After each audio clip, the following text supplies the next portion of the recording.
Good morning guys and welcome back to my channel. আর সকাল সকাল তো ঘুম থেকে উঠে দেখলাম এরকম একটা ক্লাউডি ওয়েদার, আর দেখো পেপার খুলতেই তো সমস্ত জায়গায় জল আর জলের খবর। তো যাই হোক, তারপরে তো লেবু মধু জল নিয়ে নিয়েছিলাম, আর এরপর তো মা চাপিয়ে দিয়েছিল এরকম একটা সুন্দর ওয়েদারে খিচুড়ি।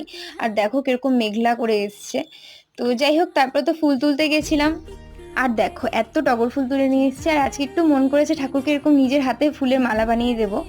তো দেখো টগর ফুলের মালাটা বানিয়েছে, আর কেমন হয়েছে কিন্তু আমাকে অবশ্যই কমেন্টে জানিও। যেরকম পেরেছি সেরকমই করেছি। আর তারপর তো ব্রেকফাস্টটা প্রিপেয়ার করে নিয়েছিলাম, জেলি আর পাউরুটি।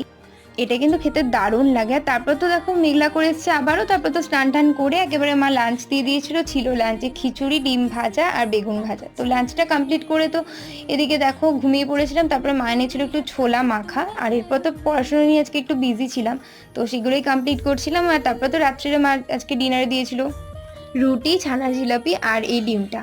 সো আজকের মতো টাটা।